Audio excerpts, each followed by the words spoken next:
What does climate change and its problems mean for Indian cities?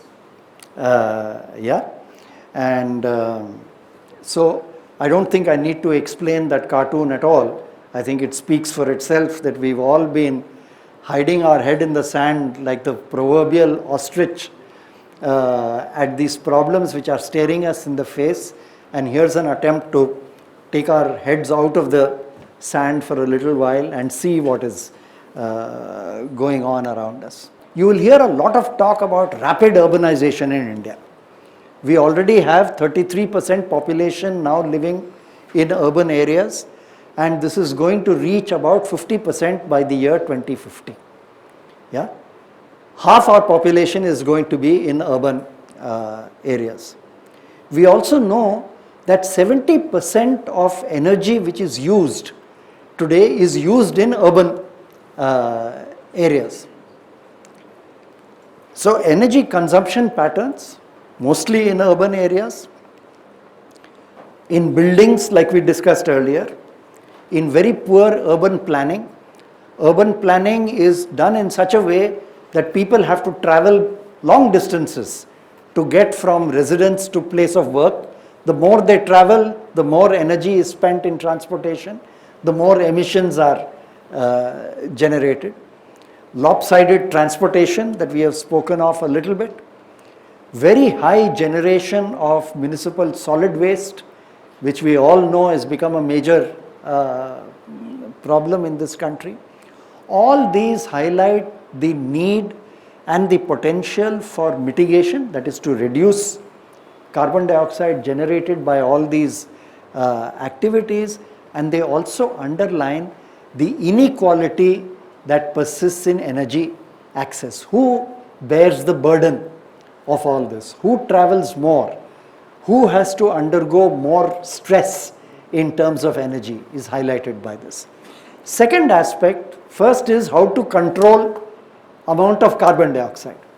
The second aspect which we need to face in cities is there is very poor infrastructure in Indian cities in terms of drainage, in terms of again poor urban design. Large populations live in informal settlements, what we call slums in our cities. There is a huge water shortage and problem of poor quality of water.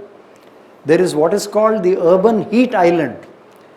Every city, because of the buildings around it, acts to concentrate heat.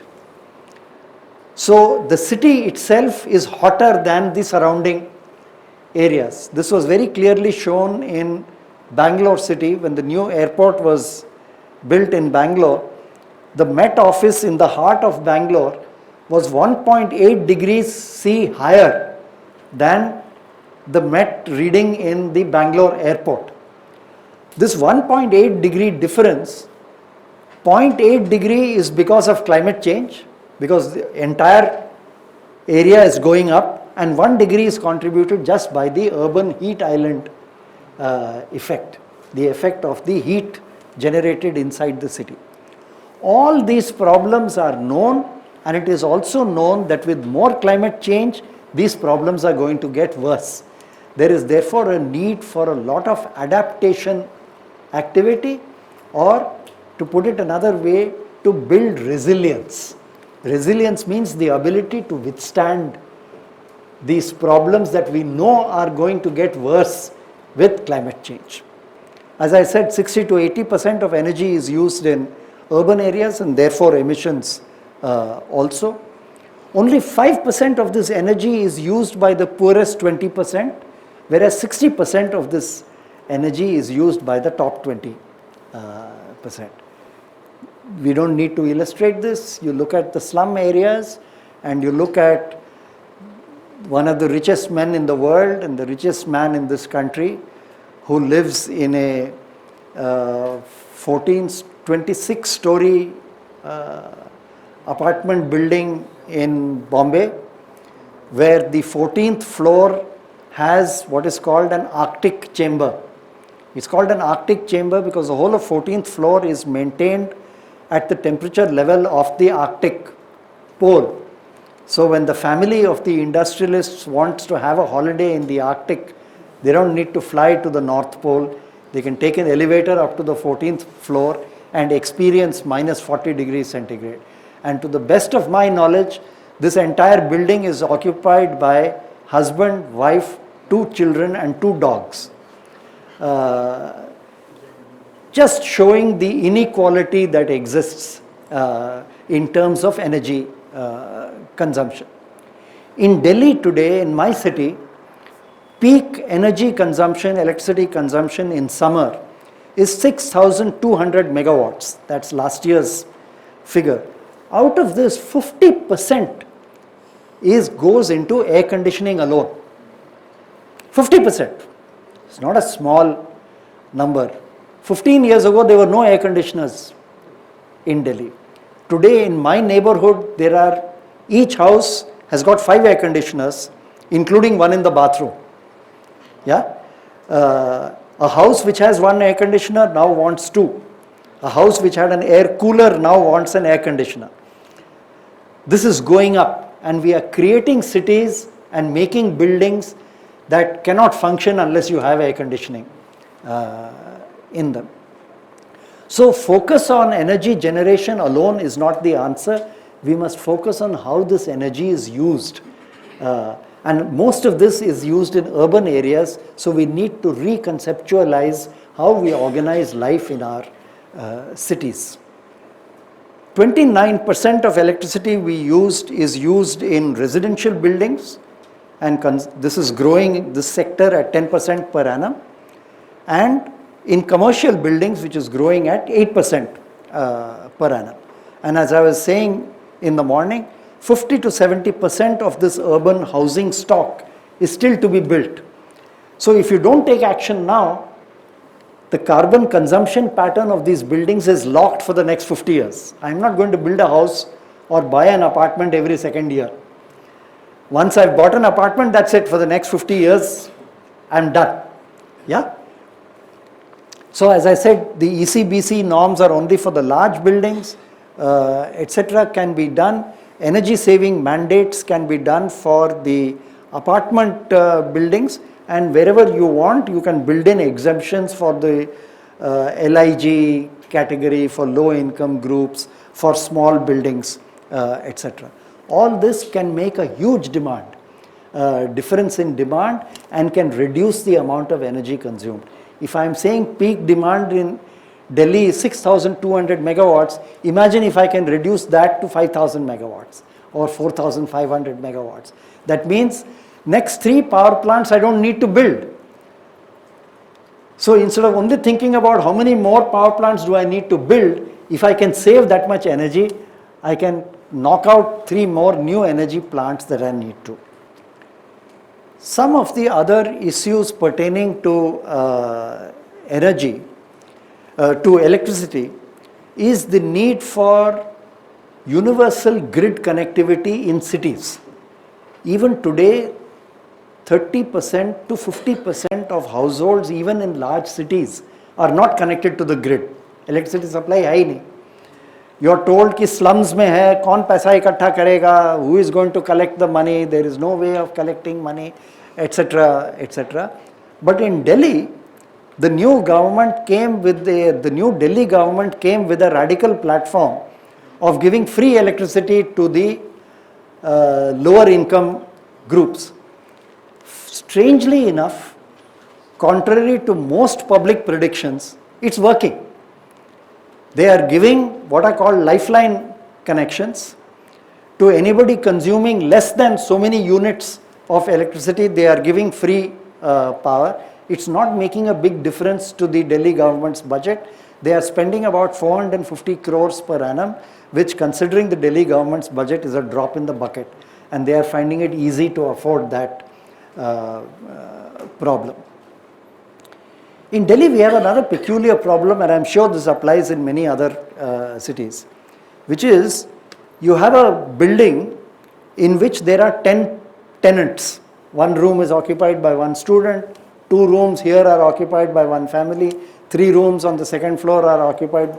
So I've got, as a landlord, 6 different people occupying parts of my building. But I've got one electricity meter. That gets charged according to the rate that the Delhi government charge, but I charge arbitrarily from each of my tenants. So I am paying 4 rupees per unit, I charge 9 rupee per unit from my tenants. So there can easily be a law saying if you've got a tenant, install a separate sub meter and charge only according to that. So there are various ways of managing electricity supply and of costing it if the argument is cost recovery is the main problem, that is why we are not able to spread the distribution of electricity. The main argument I am saying is less energy use by the rich means more energy availability for the poor, for those who don't have. Same argument we are applying internationally. If America reduces emissions, meaning consumes less energy, India will have more. Same applies within India also. So we should see which are the sections of society, which are the sectors of the economy which can reduce their energy consumption so that others can get more. Energy efficiency in appliances is doing very well. Air conditioners, you are seeing this 2-star, 3-star, 4-star. Refrigerators, this is working. We are yet to see this applied to ceiling fans. Those technologies are today available. This ceiling fan consumes about 60 watts. There are technologies today available where the same ceiling fan can work at 20 watts. Air conditioners today are available which run on 1/3 the power because they work with a DC motor, direct current motor, using an inverter technology. So those technologies are available. The energy efficiency system in our country is doing very well. It's graded. So you have what is today given a 3-star rating, after 5 years will become 2-star. So it must become more efficient if it wants to retain a 3-star. So they keep increasing their energy efficiency and their power consumption. You also need far more green cover. And here is where I'll talk of green cover rather than forest cover.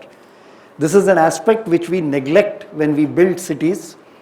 My neighboring city of Gurgaon, often called Millennium City, as if it's the city of the future, is a concrete jungle. You will not see a single tree there because it was considered a symbol of modernity कि मैंने जितने पेड़ थे सबको काट दिया. I've cut all the trees there because I want to make a modern city and I've built this concrete jungle there, but as a result of which the urban heat island effect has in fact increased sharply. Whereas if I did that, it would it would improve the microclimate, reduce the cooling load and reduce energy consumption. Transportation. Transportation is a sector which in India represents great energy waste and also great amount of inequality in distribution and utilization of energy. As I was saying, public mass transport is very badly neglected. The poor are extremely dependent on public transport. Estimates are that the average low-income family spends as much as 30% of household income on transport. Just each of you think how much you spend on transport every month and you will see that the figure is much lower than that. The poor end up spending disproportionately high amounts on transportation compared to the better off. Only 12 to 15 big Indian cities have viable public transport, mass transport in the form of buses. Even many state capitals don't have, as I was saying. The major Indian metropolitan cities have made plans for having huge public transport. Delhi has said by 2020 we will have 80% of people using public transport. Pune has said 80%. Kolkata has said 90%. We are nowhere near these factors. Most cities, in fact, there are no buses to take. So I am forced to take recourse to rickshaws, tempos, wikis as they are called in Lucknow and other cities, which are the most polluting forms of transport possible, and others. In Delhi, of course, the targets are way off, which is why we are seeing the pollution in the air of Delhi as you are seeing at present. So if I'll just give you an example of Delhi, we have a population of 18 million today in Delhi, with 6.2 million vehicles on the road. We have more vehicles in Delhi than in Mumbai, Kolkata, Bangalore, Hyderabad and Chennai put together. We have more new vehicles registered every year than Mumbai, Chennai, Hyderabad, Bangalore and Kolkata put together. Why is there a need for so many personal vehicles? Because there is inadequate public transport to be availed of. We used to have a very rickety bus system which is better, and of course now we've got the big boon to Delhi transportation, which is the Delhi Metro. But even with the rickety bus system that we have, we are carrying more passengers by bus even today than by the metro. We've got something like about 5,000 buses, out of which only 2,500 run on a regular basis. The rest are under repair, etc., which carry more passengers than the metro. The projected need is for 10,000 buses. Now, India considers automobiles to be another engine of growth in India. If cars can be an engine of growth, so can buses. Why cannot the government provide incentives and subsidies for manufacture of buses? Delhi government says we have placed orders on buses, but the bus manufacturer says we are not able to supply. So Delhi is sitting waiting for buses. There are no buses to be had. The norm set by the Jawaharlal Nehru Urban Renewal Mission is there should be 500 buses per million population. We are nowhere near this target, even in the major metropolitan cities. Forget about state capitals, forget about tier 1, tier 2 and tier 3 cities. 19 major metro projects are under different stages of approval. Any city with population of more than 1 million, standard used to be 2 million, now it's been lowered, 1 million and above can apply for metro. So Jaipur has got a metro project going, Lucknow has got a metro project going. Now every city says, I'll also make one. Nobody has bothered to look at the economic viability of the metro, seen whether as much money as you spend on metro, if I spend on an efficient light rail on surface or on bus transport, can I carry more people? Can I make it more affordable? Can I spend less money? This has not been done. I'll give you the example of China. China went through the same experience. They first had a target of 3 million, cities with 3 million population and above can apply for metro. Then they reduced it to 2 million. Hundreds of cities applied. Local banks gave loans to the cities, then found the metro system was not viable. Fares had to be subsidized. Now 80% of urban metro transport in China is running subsidized, because all the original viability calculations have gone haywire. We know from experience from other parts of the world that there are many options open for public bus transport. Light rail, as is shown there, can be seen, and the photo below shows the photo from Guangzhou, which is the big manufacturing coastal city of China, and this is the condition during rush hour there, with just insufficient public transportation to be able to carry people going. Transportation also means redesigning cities in such a way that people have to travel less. What we do now is slum clearance. So we move all the working class families, those who are providing domestic services, way out into the suburbs in resettlement colonies and slum resettlement and so on. They have to travel 30 kilometers every day to come to their place of It costs them money. The middle class families who employed them have to pay more money. It adds to the transportation energy which is being spent as well as to emissions. It's a lose-lose proposition, whereas if you had mixed zoning, mixed housing, people will have to travel less, it will cost less money in the economy and less emissions and less energy. Waste management. It is a huge and growing problem in India, much neglected. Methane emissions from urban waste is one of the fastest growing sources of greenhouse gases in India. Every ton of methane which is released into the atmosphere is 20 times more potent in terms of global warming than carbon dioxide. 20 times more. So methane is a very dangerous greenhouse gas, and the irony is, if you have got a very underdeveloped city, garbage is lying on the floor. So this is open to the air. If it's open to the air, methane is not produced. It just rots. But it's a public health hazard. Yeah, cows and dogs will be running around with it.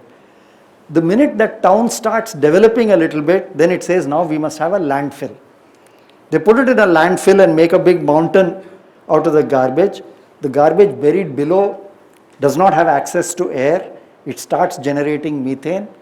You all saw the fire that broke out in Mumbai in Devnar from the landfill. In Delhi, we have two major landfills where there are fires burning every day. Because methane gas is produced all the time, it spontaneously catches fire. Fire is burnt every day.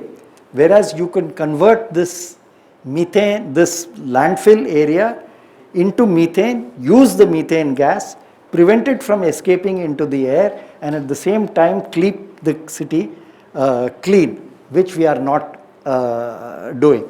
The photograph below shows you methane extraction plant here at the bottom, whereas what you have got in Delhi today are waste to energy plants based on incineration. You burn the, but the point is, unless you have done proper segregation of garbage, you will be burning plastics and other wastes which are releasing toxic gases into the air, adding to air pollution which is already existing.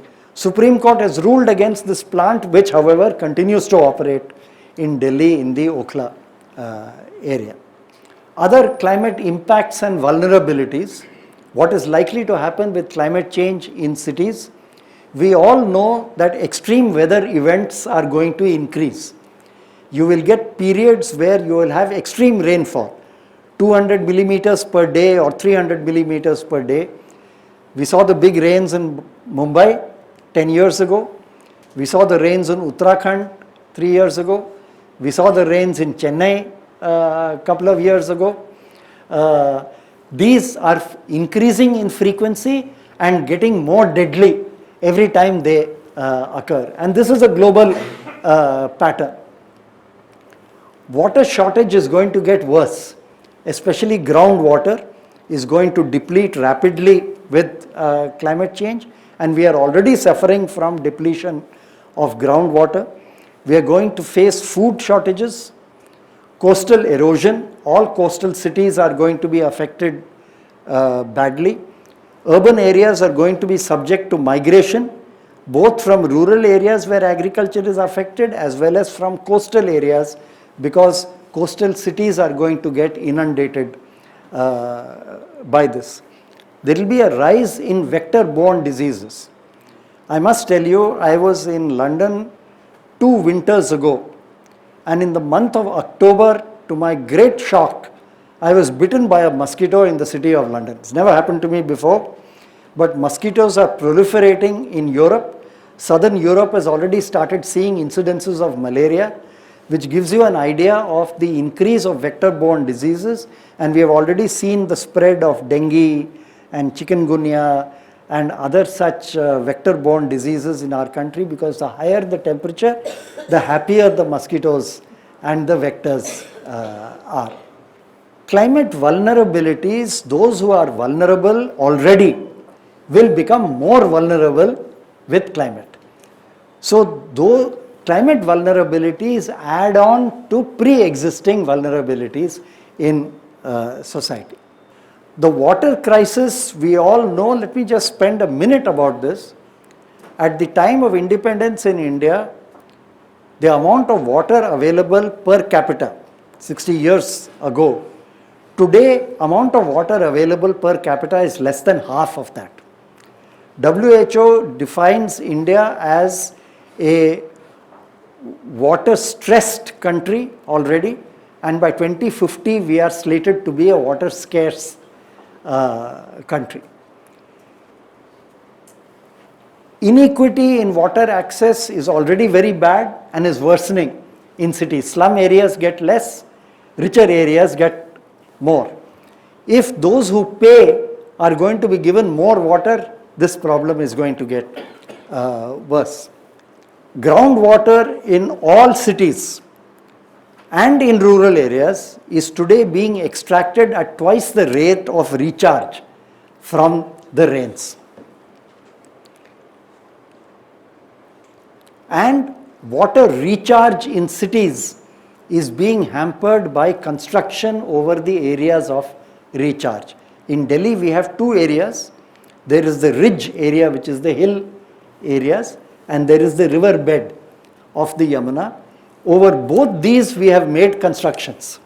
So the areas in which water used to be stored and that water would go down into the aquifer, we have blocked.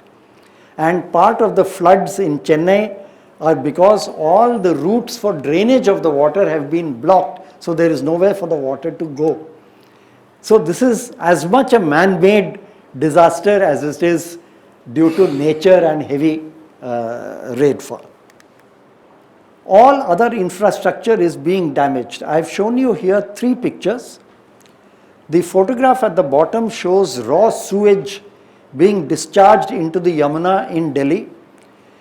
Delhi, the capital of our country, discharges 50% of its sewage into the Yamuna river untreated. So the Yamuna river after Delhi is not a river anymore, it's a drain. By the time it reaches Agra and Mathura, it's just a nalla. It's just dirty water. There's no water left in it, it's all sewage water. The photograph in the middle here is the famous Akshardham temple. Akshardham temple is today a big tourist attraction in Delhi, much beloved to certain political forces in this country, as a great symbol of India's march onwards.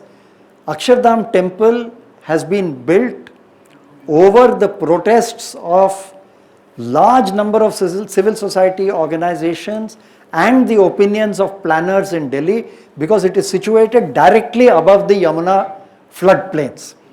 There were any number of other locations where it could be built, but they have built it directly on the Yamuna, where it is blocking the floodplains of the river, preventing the river from its natural flow and preventing the recharge of the groundwater under the temple premises. Again, if we combine equity considerations with climate considerations, this will enable us to address mitigation issues as well as the adaptation issues that we want to address in cities.